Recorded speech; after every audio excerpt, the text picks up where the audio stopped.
அனுகிரகம் திரோதனம் என்று சொல்லி பஞ்சகிருத்திகளிலேயே சசிகதா பிரம்மதேவனாகப்பட்டவர் படைப்புத்திரனை செவனத்துவதற்காக சனகர் சனந்தர் சனாதன என்று சொல்லி சனகாதி நாடுகளை தோற்றுவித்தார். ஆனால் அவர்களோ படைப்புத்திரை நாட்டமின்றி தவம் செய்யப்பட்டிருக்கிற அபிஷேக பிரியா சிவா, அலங்கார பிரியா விஷ்ணு, மோதக பிரியா விநாயகா, கனிப்பிரியா கந்தனை போல கழகப்பிரிய நாரதா என்ற நாமத்தை பெற்றவன். தேவர்கள் 44 நரசிம்மர்கள், எச்சர், கிண்ணறர், கிம்பருடர், சித்தர், வித்யாதரர், திக்குதேவர்கள், இந்திரன், யமன், அக்னி, நிருதி, வாயு, வருணன், குபேரன், ஈசான் இந்திரவாசிகள், யோகபூமியர், சிவகணங்கள் அத்தனை பேரும் புதுவானவன். அகாரத்தை உகாரத்தில் ஒடுக்கி, உகாரத்தை மகாரத்தில் ஒடுக்கி, மகாரத்தை நாதத்தில் ஒடுக்கி, நாதத்தை மாயிலை ஒடுக்கி, சக்தி நாதம், நாதத்தில் விந்து, விந்துவில் சதாசிவம், சதாசிவத்தில் மகேஸ்வரன், மகேஸ்வரத்தில் சித்த வித்தை, வித்தையில வாக்கு, 51 அக்ஷரங்கள், 81 வாதம், 224 கோடி புவனங்கள், சப்தகோடி மகாமந்திரம், 4 வேதம், 3 இதிகாசம், 18 புராணம், சகல சாஸ்திரங்களை தருகின்றவன். இன்று அதிகாலை கடைபிடித்து நித்திய கர்மானுஷ்டானங்களை முடித்துவிட்டு முதலாவதாக சத்தியலோகத்தை விட்டிருக்கக்கூடிய ஊர்வன 11ஆம் 9 மானுடம் நீர்ப்பர நாட்காலர் 10ஆம் சீரிய வந்தமா தேவர் 14 அயன்படுத்தமிழ் சீர்த்தாவரம் 4 சொல்லக்கூடிய 4 யோனிகள் 7 வகை தோற்றங்கள் 84 லட்ச ஜீவராசிகளுடைய ஆசீர்வாதம் பெற்றுவிட்டு பொறுப்பிலை பிறந்து தன்னை புகழை கிடந்து சங்க திருப்பிலை இருந்து வயலை எட்டில் தமிழ்ந்த பெய்தை நெருப்பிலை நின்று கற்றோர் நிலையில் நடந்தன மறுப்பிலை பகின்ற பாவை மருங்களை வளர்கின்றான் சொல்லக்கூடிய எந்தாய் தலைமறைகள் வணங்கி ஆசீர்வாதம் பெற்றுவிட்டு பூலோகம் வந்து இங்கு சூழ்நிலை அளித்த செருந்தனிய திருத்தணியை மலை மேல் வரக்கூடிய எம்பெருமான் கந்தபெருமான் நினைத்து வழிபடலாம் என்று நினைத்தாலும் கூட எனக்கு என்ன சாபம், ஒரு சுப முகூர்த்த நாளிகைக்கு மேல் ஓர் இடத்தில் தங்கக்கூடாது, அவ்வாறு தங்கிவிட்டால் என்னுடைய சிரசாகப்பட்டது 1008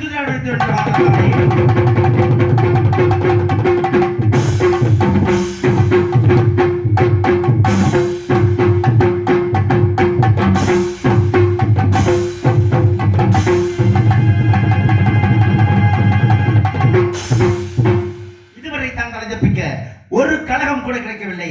யாது காரணம்? திகடச்சக்கர சிம்மீதனான் சகடச்சக்கர தாமர நாயகன் அகடச்சக்கர பெண்மணி அவரை விகடச்சக்கரம் மெய்ப்பதம் போற்றுவோம் என்று அந்த விநாயக பெருமானை இசைப்பாடி வணங்கினால் கண்டிப்பாக இன்று உண்டு. கண்டிப்பா கழகம் என்பதற்கு கழகத்தை காக்க வேண்டும் என்றால் கண்டிப்பாக மூல முதற் கடவுள் விநாயக பெருமானை வணங்கினால் கழகம் உண்டு என்ற ஒரே காரணத்தால்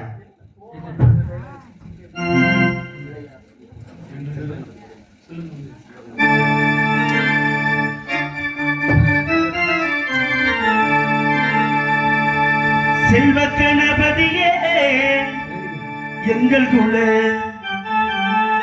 சித்தி விநாயகனே, செல்வ கணபதியே எங்கள் குல சித்தி விநாயகனே, செல்வ கணபதியே எங்கள் குல சித்தி விநாயகனே, சிவகுல நவ கொழுந்து சிவகுல நவ கொழுந்து எங்கள் இங்கு சீருடன் ஆழ்வதனே, செல்வ கணபதியே எங்கள் குல சித்தி விநாயகனே.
வைத்த தொல்லை போல் போகா துகிரமும் நல்ல குணம் அதிகமா மறுமை கோபுரத்தை விட்டிருக்கும் செல்வ கணபதியை கைதொழுத கால் என்று அந்த விநாயக பெருமானை ஏழை கடவுளை மூத்த கடவுளை வணங்கிவிட்ட போதிலும், அதாவது மனிதருக்குள்ளதான் ஏழை பணக்காரன் என்ற பாகுபாடு.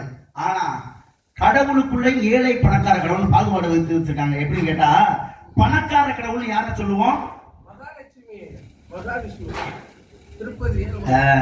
திருப்பதி ஏழுமலையான பணக்கார கடவுள் சொல்லுவோம். ஏழை கடவுள் யாரையும் சொல்லுவோமா? யார இதுவரைக்கும் யாரும் அப்படி சொல்ல ஏழை கடவுள்னு ஒருத்தர் உண்டு. காரணம் உண்டு. ஏன்னு கேட்டா, உலகத்துல யாரு மிகப்பெரிய பணக்காரனோ வந்தா மிகப்பெரிய கடன்காரன். எப்படி? அவன் தகுதிக்கு தகுந்த மாதிரி கடன் வாங்குவான் கண்டிப்பா. அதனால திருப்பதி வேங்கடாச்சலபதி குபேரன் தன்னுடைய திருமணத்திற்காக கடனை வாங்கினவர் யாருன்னு கேட்டா வேங்கடாச்சலபதி. அவரு பணக்கார கடவுளுங்கிறோம். ஆனா ஏழை கடவுள் யார தெரியுமா சொல்றோம்? யார சொல்லுவான்? இந்த உலகத்திலேயே வீட்டுக்குள்ள சிலை வச்சு வணங்குவோமா, கோயில்ல சிலையை வச்சு வணங்குவோமா? கோயில்ல தான் சிலை வச்சு வணங்குவோம். என்ன நாடகம் பாத்தீங்க?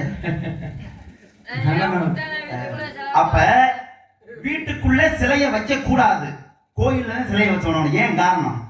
என் வீட்டுக்குள்ள சிலையை வச்சு வணங்கலாமே. காரணம் உண்டு. ஏன்னு கேட்டா, ஆகம விதிகள் என்பது மொத்தம் எத்தனை கேட்டா 28. ஆகம விதிகளுக்கு உட்பட்டதுதான் கோயில் கருவறையில் இருக்கக்கூடிய சிலையாகப்பட்டது. அப்ப 3 காலமும் பூஜை நடத்தணும். தகுந்த பூஜையை கோயில்ல செஞ்சலாம், செய்யாமல் விட்டுட்டோம்னா அது பிரச்சனை இல்லை. அது நேர்மறை ஆற்றலை எதிர்மறை ஆற்றலை நல்லா பூஜை செஞ்சோம்னா நேர்மறை ஆற்றலை கொடுக்கும். பூஜை செய்யறோம்னா சிலைகள் எதிர்மறை ஆற்றலை கொடுக்கும். கோயிலுக்குள்ள நம்ம கொண்டே அதை வீட்டுக்குள்ள சிலையா வச்சுக்கிட்டு பூஜை பண்ணாம விட்டுட்டோம் அப்படின்னா எப்படி நேர்மறை ஆற்றலை கொடுக்கும்? எதிர்மறை ஆற்றலை தானே கொடுக்கும். அப்ப வீட்டுக்குள்ள குடும்பம் நடத்துறதா பூஜை செஞ்சுக்கிட்டு இருக்கிறதா? நம்ம குடும்பம் தான் நடத்துறோம். அப்ப சிலை வீட்டுக்குள்ள தேவையில்லை. ஆனா 2 சிலையை மட்டும் நம்மள அறியாம நம்ம வணங்குறோம். வீட்டுக்குள்ளயா 2 சிலையை வீட்டுக்குள்ள வைக்கிறோம். உங்க வீட்டுக்குள்ள வச்சிருக்கீங்களா? கண்டிப்பா இல்லங்கிறப்ப நீங்க 2 சிலை. என்ன சிலை தெரியுமா?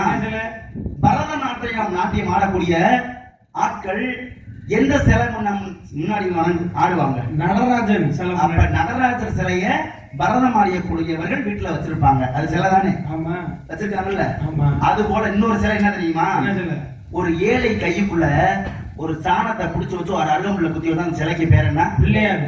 ஒரு மண்ணை புடிச்சு வச்சு அதுல ஒரு அருகம்புள்ள குத்தி வச்சா அதுக்கு பேர் என்ன? பிள்ளையாரு. ஒரு மஞ்சளை புடிச்சு வச்சு அதுல ஒரு அருகம்புள்ள குத்தி வச்சா அதுக்கு பேர் என்ன? பிள்ளையாரு. அப்ப பணக்காரனே சிலை செய்யணுன்ற அவசியம் இல்ல, ஒரு ஏழை கைக்குள்ளே அகப்படுவார். அவர் தான் விநாயக பெருமான். முடிஞ்சு போச்சா? அப்ப அதனாலதான் ஏழை கடவுள். அவர் பணத்தால ஏழை இல்ல, ஏழை கையுக்குள்ளேயும் அகப்படக்கூடிய கடவுள் ஏழை கடவுள் அப்படின்னாங்க. அப்ப அந்த 2 சிலையும் வீட்டுக்குள்ள நம்ம வச்சு வணங்குறோம்ல, வணங்குறோமா? அதான் உன்னதான் கேட்கிறாரு, வழிபாடு உண்டா? அப்ப 2 சிலைகள் ஆகமத்தை எதிர்பார்க்காது. அப்படி ஏழை கையிலும் அகப்படக்கூடிய அந்த விநாயக பெருமானை வணங்கிவிட்ட போதிலும் மச்சம், கூர்மம், வராக, வாமன, ராம, பலராமா, பரசுராமா, கிருஷ்ணா, கல்கி இருக்கக்கூடிய 10 அவதார கதாநாயகன் என் பாட்டன் பரந்தாமனை அனுதினமும் வணங்கக்கூடிய நான் இன்று மட்டும் வணங்காதிருந்தால் கலகம் கிட்டுமா? கலகம் கிட்ட வேண்டும் என்றால் மூத்தோர் சொல்லும் முதலடிகளையும் முன்னே கசக்கும் பின்னே இனிக்கும் என்பதற்கிணங்க என் குலத்தின் மூத்தோரான அந்த பரந்தாமனை வணங்கினால் பல்வேறு மலர் சொரியும் நேரங்களுக்கு ஒப்பாக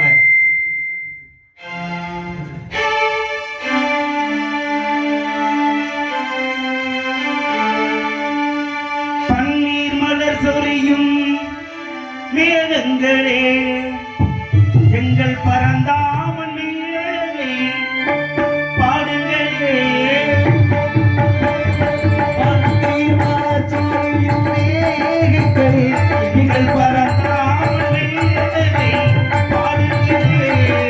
பன்னீர் மலர் சொரியும் மேகங்களே எங்கள் பரந்தாமன் மேலே பாடுங்களே. தென்கோடி தென்றல் தரும் ராகங்களே, கோடி தென்றல் தரும் ராகங்களே, எங்கள் ஸ்ரீ கிருஷ்ணமூர்த்தி புகழ் பாடுங்களே, எங்கள் ஸ்ரீ கிருஷ்ணமூர்த்தி புகழ் பாடுங்களே. புகழ் கொடுத்த மூங்கில்களே, எங்கள் புருஷோத்தமன் புகழ் பாடுங்களே.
பாடிக்கொண்டே இருந்தாலும் கூட நல்லார் ஒருவருக்கு செய்த உபகாரம் கல்வல் எழுதி எழுத்து போல் காணுமே, ஈரமல்லாத நெஞ்சத்தாருக்கு ஈர்ந்த உபகாரம் நீர்மேல் எழுத்துக்கு நேர். காரணம் ஒன்று ஏன்னு கேட்டால், நல்ல மனிதன் நல்ல குணமுடையவன் நல்ல பண்பாளனுக்கு செய்யக்கூடிய உதவிகள் எப்படி அப்படின்னு கேட்டா கல் மேல் எழுதுற எழுத்து மாதிரி. அப்படின்னா என்ன பொருள்? நல்லவனுக்கு செய்த உதவிய கல்வெட்டுல எழுதுனா எப்படி கல்வெட்டுல அழிந்து போகுமா? காலம் தொன்று தொட்டு அப்படியே இருக்கும். அது போல நல்லவனுக்கு செய்கிற உதவிய கல்லுல எழுதுற மாதிரி மனசுல எழுதியே வச்சிருப்பேன், எந்த காலம் தொன்று தொட்டும். ஆனா ஈரம் இல்லாத நெஞ்சத்தாருக்கு செஞ்ச உதவி எப்படி தெரியுமா இருக்கும்? எப்படி? நீர்மேல் எழுத்துக்கு நேர். அப்படின்னா நீர்ல எழுத முடியுமா? முடியாது. அது போல நெஞ்சத்துல வஞ்சக குணம் உடையவனுக்கு உதவி செஞ்சோம் அப்படின்னா நீர்ல எப்படி எழுத முடியாதோ அது போல அவன் மனசுல நல்லதை வச்சுக்கவே மாட்டேன், செஞ்ச உதவிய மனசுல வச்சுக்கவே மாட்டேன். காரணம் ஏன்னு கேட்டா, ஈரமான நெஞ்சமும் கல் நெஞ்சமும் ஒன்று. நம்ம தமிழர்கள்லாம் கல் நெஞ்சக்காரர்கள். காரணம் ஏன் கல் நெஞ்சக்காரர்கள்னா, செய்யக்கூடிய உதவியை கல் எப்படி வச்சிருக்கோ அது போல நெஞ்சத்தில் வச்சிருப்பாங்களாம். சரிங்களா? அது போல தமிழனுக்கும் கல்லுக்கும் மிகப்பெரிய சம்பந்தம் உண்டு. ஏன் என்று கேட்டால், உலகத்திலேயே மனிதன் முதலாக தோன்றிய இடம் எந்த இடம்? பூமி உருண்டையா இருக்கு. இந்த பூமியில மனிதன் முதல்ல எங்க தோன்றி இருக்கான்? உருண்டையில. என்ன வெளியே வர கடினம் வத்திய கடினம் வைக்கிற?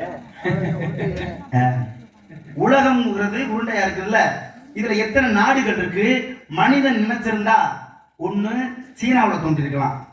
அவன் நினைச்சிருந்தால பிரபஞ்ச உற்பத்தியே எங்க தோன்றிருக்கலாம்? சீனாவுல தோன்றிருக்கலாம், இல்ல பாகிஸ்தான்ல தோன்றிருக்கலாம், இல்ல வேற எந்த நாட்டுல வேணாலும் தோன்றிருக்கலாம். ஆனா மனிதன் எங்க தெரியுமா முதலாக தோன்றினான்? அனைத்து அறிவியல் ஆராய்ச்சியாளர்களாலும் கண்டுபிடிக்கப்பட்ட உண்மை என்ன தெரியுமா? மனிதன் தோன்றியது முதலாக இந்தியாவுல, குறிப்பா தமிழகத்துல தென்பகுதியில ஒரு இடத்தில் தோன்றினார். அந்த இடத்துக்கு பெயர் லெமூரியா கண்டம். லெமூரியா. அதனாலதான் பிள்ளைய பெற்றவனையும் எதுல போட்டு ஆட்டுவீங்க? தொட்டில தான் போட்டு. நீங்க பேசாம இருங்க. நாடகம் பாக்குறாங்கன்னு எனக்கு தெரியணும். சும்மா ஒரு நாடகத்தை பாக்குறது முக்கியம். நாடகத்தை கவனிக்கணும். பாக்குறத கண்ணு எதை வேணாலும் பார்த்துட்டு போயிடும். வெளிச்சம் இருக்கு எல்லாம் பார்த்துட்டு போயிடும். ஆனா கவனிக்கிறது அப்படின்னா, தங்கப்பாண்டியன் ஒரு நாரதரை வெங்கடேஷ் போட்டு கூட்டி வந்தாப்புலப்பா 10 வருஷத்துக்கு முன்னாடி இப்படி ஒரு விஷயத்த பேசினாரு அப்படிங்கறத நீங்க 10 வருஷம் கழிச்சு சொன்னீங்க அப்படின்னா நீங்க கவனிச்சிருக்கீங்கன்னு அர்த்தம். அப்ப குழந்தை பெற்றவன் எதுல போட்டு ஆட்டுவீங்க? தொட்டில போட்டு ஆட்டுறீங்களா? அப்ப மனிதன் தோன்றிய உடனே தாய் கருவறையை விட்டு வெளியே வந்தா தொட்டில் போடுறோமா? அது போல மனிதன் முதலாக தோன்றிய இடம் லெமூரியா கண்டம் என்பது, அத அனைத்து அறிவியலாளர்கள் என்ன சொல்றாங்கன்னா மனித நாகரீக தொட்டில் அப்படின்னாங்க. அப்ப மனிதன் முதலாக தோன்றினது குறிப்பா தமிழகத்துக்குள்ள தென்பகுதியில லெமூரியா கண்டத்துல முதல் தோன்றின. அப்படி தோன்றிய மனிதன் முதலாக உருவாக்கப்பட்டது என்ன தெரியுமா? கருவி. விலங்குகளை வேட்டையாடணும்ல, கல்லால் செய்யப்பட்ட கருவியை தான் கற்கருவியை உருவாக்குன விலங்குகளை வேட்டையாட. அப்ப கல்லுக்கும் நம்ம தமிழ் மண்ணுக்கும் மனிதனுக்கும் மிகப்பெரிய சம்பந்தம் உண்டு. ஏன்னு கேட்டா, இன்னைக்கு பாருங்களே, கல் இருக்கு. காவிரி பாயக்கூடிய சோழ நாடு தானே. அப்ப காவிரி பாயக்கூடிய இடம், அந்த இடத்துல 2 அணை திருச்சிராப்பள்ளியில கட்டி இருக்குது. ஒண்ணு என்ன அணைன்னா கல்லணை, இன்னொரு அணை முக்கொம்பு பாலம் இருக்கா. அப்ப கல்லணையை கட்டியவன் கரிகால சோழன். முக்கம்ப கட்டினது நாங்க அங்க போல சாமி. முக்கம்ப கட்டினது ஆங்கிலேயன். வெயிட் அதிகம். அப்ப காலத்தால் முந்தியது கல்லணை, காலத்துக்கு பிந்தியது முக்கொம்பான ஆங்கிலேயர் கட்டப்பட்டது. ஆனா கல்லணை தொன்று தொட்டி இத்தனை வருஷமா இருக்குது. முக்கொம்பு பாலம் உடஞ்சிச்சா இல்லையா? தமிழுடைய அறிவை பாருங்களே. ஒரு இடத்துல தண்ணி போகுது, இல்ல ஒரு சாலை போகுது, அங்க பாலம் கட்டணும்னா என்ன பண்ணுவாங்க? மாற்றுப்பாதை ஒண்ணு அமைச்சு கொடுக்குறாங்களா? ஆனா ஓடுற தண்ணிய மாத்தி அமைச்சிட்டுல பாலம் கட்டியிருக்கணும். கரிகால சோழன் எப்படி பயன்படுத்தினான்னு கேட்டா, தன்னுடைய அறிவை, இன்னைக்கு தண்ணி ஓடுற தண்ணியில நின்று பார்த்தா என்ன ஆகும்னா மண்ணை அரிச்சுக்கிட்டே போகும், கால் கீழே பதியும். அந்த அறிவை பயன்படுத்தியவன் கரிகால சோழன். காரணம் ஏன்னு கேட்டா, தண்ணி அரிச்சுக்கிட்டு போகுது, கல்லை கொண்டை போடுறேன், மண் அரிச்சிருச்சு, கல் இறங்குது, திருப்பி கல்லை போடுறேன், எவ்வளவு தூரமே கெட்டி பகுதி கிடைக்குமோ அது வரைக்கும் கல் இறங்கிக்கிட்டே இருக்கு. இறுதியில கெட்டி பகுதி கடைசி நின்றுச்சு, கல்லு போட்ட கல்லு பூரா மேல இருக்கு. இப்ப கட்டுறா பாலத்தை உருவாக்கிவிட்டேன், இதை கல்லணைய. ஆனா அதற்கு பின்னாடி அதே அறிவியலை பயன்படுத்தி கட்டி போடலாம்னு நினைச்ச ஆங்கிலேயன் கட்டின பாலம் உடஞ்சு போச்சு. முடிஞ்சு போச்சா? இன்னமும் பாருங்க, ஒரு வீட்டை கட்டுறோம் அப்படின்னா வீடு எத்தனை தலைமுறை தாங்கும்? 2 தலைமுறை 3 தலைமுறை. நம்ம காரைக்குடி பகுதியில் 5 தலைமுறைலாம் தாங்குது. ஆனா இன்னைக்கு சிமெண்ட்ங்கிற ஒன்றை வைத்து ஒட்டு போடுறோம். ஆனா அன்னைக்கு சுண்ணாம்பை கடுக்காய் பொடியையும் வச்சு ஒன்றாக அரைத்து அந்த பசையை வச்சு வீட்டை கட்டினேன். அதுக்கு முன்னாடி கல்லுல தான் வீட்டை கட்டினேன். காரணம் இன்னைக்கு பாருங்க, தஞ்சை பெரிய கோயிலை கட்டி முடிச்சோம். கட்டி முடித்த பிறகு ராஜராஜ சோழன் ஒரு கல்லு மேல இன்னொரு கல்லு, இன்னொரு கல்லு மேல இன்னொரு கல்லு எடுத்து வச்சா சாயணும்ல. ஏன் சாயாம நிக்குது? என்ன காரணமா இருக்கும்? அவன் கட்டிய முறை எப்படின்னு கேட்டா முண்டு குழி முறை. அது என்ன முண்டு குழி முறை? கீழே இருக்க கல்லு சமதளமா இருக்கும், அதுல ஒரு குழி இருக்கும். மேலே இருக்க கல்லுல முண்டுங்கிற ஒரு தூம்பு இருக்கும். இந்த குழிக்குள்ள போய் அந்த தூம்பு பொருந்துச்சுன்னா எப்படி சாயும்? அந்த அறிவியல் முறையை பின்பற்றியவன் நம் தமிழன். அப்ப கல்லுக்கும் தமிழனுக்கும் மிகப்பெரிய சம்பந்தம் உண்டு. அதனால் கல்லில் நல்ல கலை நயத்தை கண்டவன் தமிழன். நம்ம தமிழன் போய் நம்ம இந்தியாவை சேர்ந்தவர்கள் யாராலும் அடுத்த நாட்டுல போய் சிலையை திருடிட்டு வர்றானா? இல்ல, நம்ம சிலையை தான் திருடிட்டு போறாங்க. ஏன்? நம்ம கலை அதுல ஒளிஞ்சிருக்கு அப்படிங்கிறத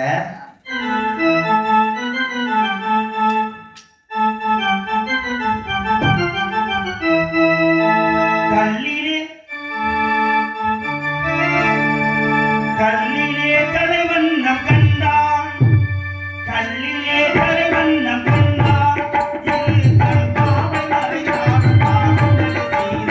கல்லிலே கலைவண்ணம் கண்டான், கல்லிலே கலைவண்ணம் கண்டான்,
இல்லாதவருக்கு எவ்வளவுமே இல்லை.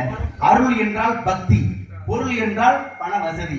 அப்ப அருள் என்ற பக்தி இல்லை என்றால் அவ்வுலகம் என்பது சொர்க்கமே கிடையாது. ஆனா பொருள் இல்லைன்னா இந்த பூமியில வாழவே முடியாது. அதுதான் அருள் இல்லாருக்கு அவ்வுலகம் இல்லை, பொருள் இல்லாருக்கு இவ்வுலகம் இல்லை. அருள் பொருள் ரெண்டுமே இல்லைன்னா எவ்வுலகம் இருந்து பயன் இல்லை. காரணம் உண்டு. ஏன்னு கேட்டா இந்த உலகத்துல ஆளிலை பூவும் காயும் அள்ளி தரும் பழமும் உண்டே, சாலவே பட்சிகள் எல்லாம் தம்குடி என்றே வாழும் வாலிபர் வந்திருப்பர் கோடா கோடி, ஆளிலை ஆதி போனால் இங்கு வந்திருப்பாரும் உண்டோ. ஒரு ஆலமரத்திற்கு பறவைகள் நாடி போதுன்னா என்ன காரணம்? அங்க இலை பூ காய் பிஞ்சு எல்லாமே இருக்குது. அதுக்கு தேவையான வசதி இருந்தா தான் போகுது. எதுவுமே இல்லை அப்படின்னா எந்த பறவை நாடி போகாது. அது போல நம்ம வாழ்க்கையில பணங்கிற ஒண்ணு மட்டும் இருந்துச்சு அப்படின்னா எல்லா உறவுகளும் நாடி வரும். பணம் இல்லைன்னா எந்த உறவும் நாடி வராது. காரணம் ஏன்னு கேட்டா பணம் இருந்தால் எல்லோரும் கண்ணுக்கும் நம்ம தெரியும். பணம் இல்லைன்னா யாரு கண்ணுக்குமே தெரிய மாட்டாங்க. அதனால பணத்தினுடைய மகிமையை மேடை பேச்சாளர் ஒருத்தர் என்ன பண்ணியிருக்காரு, மேடையில ஏறி நின்றுக்கிட்டு 500 ரூபாய் தாள் வச்சிருக்கீங்க யாருக்கு வேணும் அப்படின்னு கேட்டிருக்காரு. அப்ப பார்க்கக்கூடிய இந்த பார்வையாளர் கூட என்ன பண்ணியிருக்காங்க, அந்த 500 ரூபாய் பணம் எனக்கு வேணும் அப்படின்னு இருக்காங்க. அப்படியா அப்படின்னு உடனே இந்த பணத்தை கசக்குனாரு. கசக்கி முடிச்சு இந்த பணம் யாருக்கு வேணும்னு கேட்டாரு. மறுபடியும் எனக்கு வேணும் அப்படின்னு சொல்லி இந்த கூட்டம் ஃபுல்லா சொல்லிச்சான். கசக்குனால மதிப்பு குறையல, கசக்குனால மதிப்பு குறையல, திருப்பி விரிச்சுக்கலாம்ல. உடனே அவர் என்ன கீழே போட்டு மண்ணை வச்சு தேய்ச்சி அழுக்குப்படுத்தி இப்ப யாருக்கு வேணும்னு கேட்டாராம். அப்பவும் அந்த கூட்டம் என்ன சொல்லுச்சு, பணம் எனக்கு வேணும்னு. அப்ப பணம் என்பது எந்த நிலையில இருந்தாலும் சரி பணத்துக்கு மதிப்பு தான். சரிங்களா? அதனால இந்த உலகத்திலேயே தெரியாத ஒரு மனுஷன் வந்து அவன் சாப்பிட்டுட்டு சோத்த இந்த நீர் சாப்பிட்டியான்னு சொல்லி எச்சில் சோறை கொடுத்தா சாப்பிடுவோமா? யாராச்சும் ஒரு நாள் சாப்பிடுவோமா? ஏடா எச்சி வச்சு கொடுக்குற, நம்ம குடும்பத்துக்குள்ளே கொடுத்தா அப்படின்னு சொல்லக்கூடிய உலகம் மாறி போச்சு. அப்ப எச்சில் சோறை யாரும் சாப்பிடுவது கிடையாது. ஆனா அடுத்தவன் என்ன தெரியுமா பண்ணுவேன், பணத்தை எச்சி தொட்டு 1000 தடவை என்ன நம்ம முன்னாடி உடனே வாங்கி வச்சுக்கிறோம். நீ எச்சி தொட்ட பணம் எனக்கு வேணாம்னு சொல்றோமா? என்ன சிரிக்கிறீங்க? உண்மைதானே? அப்ப எச்சில் பட்டாலும் தீட்டுப்படாத ஒரு பொருளா பார்க்கிற இந்த உலகத்துல பணத்தை மட்டும்தான். சரிங்களா? அதனால பணத்தின் பெருமையை எப்படி சொன்னாங்கன்னா, பணத்தை பந்தியில வச்சு நல்ல நல்ல குணங்களை தூக்கி குப்பையில போட்டாங்க. காரணம் உண்டு.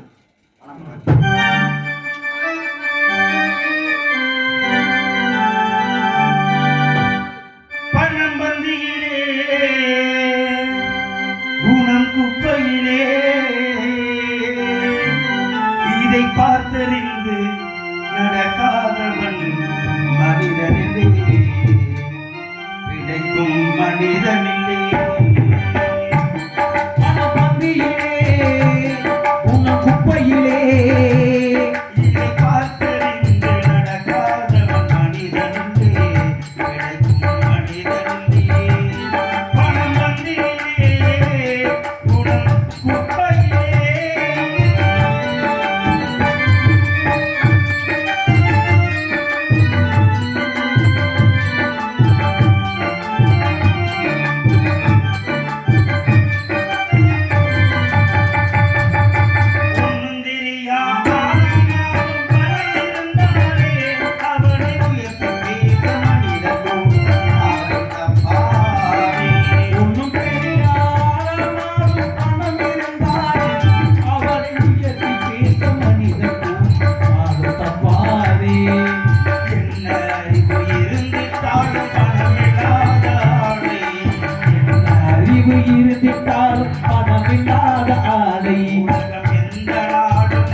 வாழ்க்கையில் பணம் என்பது அனைத்தும் செய்யும். பணம் என்ன செய்யுமா? பணம் 10 செய்யும். 10 மட்டுமல்ல, 11 வரைக்கும் செய்யும், 100 வரைக்கும் செய்யும். பணம் என்ன செய்யுது கேட்டா, ஒவ்வொரு இடத்துலயும் ஒவ்வொரு பேரை வாங்கி கொடுத்துட்டு போயிடும். காரணம் உண்டு. ஏன்னு கேட்டா, கோயிலுக்குள்ள போறோம். கோயிலுக்குள்ள போனவனையும் பூசாரி ஐயர் கையில ஒரு தட்டு வச்சிருப்பாரு. அந்த தட்டுல கொண்டு போய் காசை போட்டா அதுக்கு பேர் என்ன? அதுக்கு பேரு காணிக்கை. யூடியூப் போடுது, கவனம். மத்த நேரம் வந்து பேசும்போது வித்தியாசமா பேசணும். நான் வந்தா கொஞ்சம் யோசிச்சு பேசணும். சரியா கண்ணா? இல்லங்க, நம்ம காசு இருக்கு நான் சொன்னா பேச பாருங்க. இல்ல எனக்கு பிடிக்காத மாதிரி பேசினா பாருங்க. கோயிலுக்குள்ள போய் பூசாரி கையில தட்டு வச்சிருக்காரு அப்படின்னா அதுல கொண்டு போய் காசை போட்டா அதுக்கு பேர் என்ன தெரியுமா? காணிக்கை. அதுக்கு பேர் தட்சணை. தட்சணை வைங்க. உங்களுக்கு அவ்வளவு தானே மாலையே எடுத்து போறேன்னு சொல்றாருல. அப்ப கோயிலுக்குள்ள பூசாரி கையில வச்சிருக்க இடத்துல காசை போட்டா அதுக்கு பேர் தட்சணை. கொஞ்சம் முன்னாடி தள்ளி வந்து அந்த காசை ஒரு குடத்துக்குள்ள போட்டா அதுக்கு பெயர் உண்டியல். பேர் அங்கனக்குள்ள வேற பேர் வாங்கியிருந்த அந்த பணம். அதே கோயிலை விட்டு வெளியே வரும்போது படிக்கட்டுல ஒருத்தர் தட்டை வச்சுட்டு உட்காந்துருப்பாரு. அதுல போட்டா அந்த காசுக்கு பேர் என்ன தெரியுமா? பிச்சை. அப்ப கோயிலுக்குள்ளே 3 பேர் வாங்கிருச்சு. அதே காசை கையில கட்டணும்னா அதுக்கு பெயர் கோயிலுக்கு கங்கணம் கட்டியிருக்கேன். 4 பேர் வாங்கிட்டா கோயிலுக்குள்ளே பணங்கிற பொருள். இதுவே ஒரு திருமணம் வீட்டுக்கு போறோம். திருமணத்துல நோட்டுல எழுதுனா அதுக்கு பெயர் மொய். மணமக்கள் கையில கொடுத்தா அதுக்கு பேர் அன்பளிப்பு. பேர் வாங்குதா? காலையில வாங்கினா நாங்க சம்பளம், மேடையில நீங்க கொண்டு வந்து கொடுத்தா அதுக்கு பேர் அன்பளிப்பு. வித்தியாசப்படுதா? அப்ப பணங்கிறது இந்த உலகத்துல ஒண்ணுதான். இருக்கும் இடத்தை பொறுத்து பெயர் வேற வேற பேர் வாங்கிட்டு இருக்குது. சரிங்களா? அப்ப மனிதனுக்கு உண்ண உணவு, உடுத்த உடை, இருக்க இருப்பிடம் இதுவே போதுமானது. சரிங்களா? காரணம் ஏன்னு கேட்டா, உண்ண உணவு என்பது பாரம்பரியமா தமிழர்கள் என்ன உணவு உண்ணணுமோ அதை உண்ணணும். சரிங்களா? அதை விட மேலை நாட்டு கலாச்சார முறையில் நம்ம சாப்பிட்டுக்கிட்டு இருந்தோம் அப்படின்னம்னா ஆயுள் குறைவு. சரிங்களா? இது அற்ப புத்தி. அப்ப இதெல்லாம் என்னன்னா அற்ப புத்தி. அயல் நாட்டுக்கார மாதிரி வாழணும் அப்படின்னு, தமிழ்நாட்டுக்கார மாதிரி வாழ்ந்தாவே போதுமானது. சரிங்களா? இது உண்ண உணவு. உடுத்த உடைன்னு ஒண்ணு இருக்கு. தமிழருக்குன்னு பாரம்பரியமான உடைனா ஆண்மகனுக்கு என்ன உடை? வேஷ்டி சட்டை. ஆண்மகனுக்கு வேட்டி சட்டை, பெண்மகளுக்கு புடவை என்ற பாவாடை சாக்கெட்டு.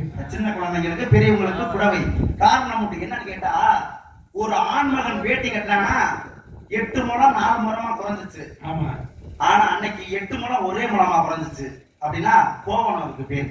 அந்த கோவணத்தை கட்டிக்கிட்டு அப்பச்சி வயலுக்குள்ள இறங்கினார்னா 4 காலி நிலத்தை உழுதுபட்டு தான் திருப்பி மேலே ஏறுவார். அப்ப 8 முழம் 1 முழமா குறையுதுன்னா விவசாயம் பார்க்க போகுதுன்னு அர்த்தம். புரியுதுல்ல? நல்லா புரியுதா?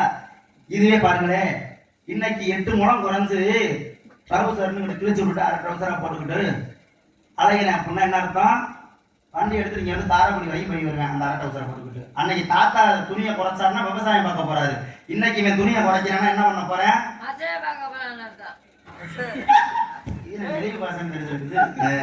இன்னைக்கு துணியை குறைக்கிறானா அவர் சொன்ன மாதிரி இருக்கட்டும்.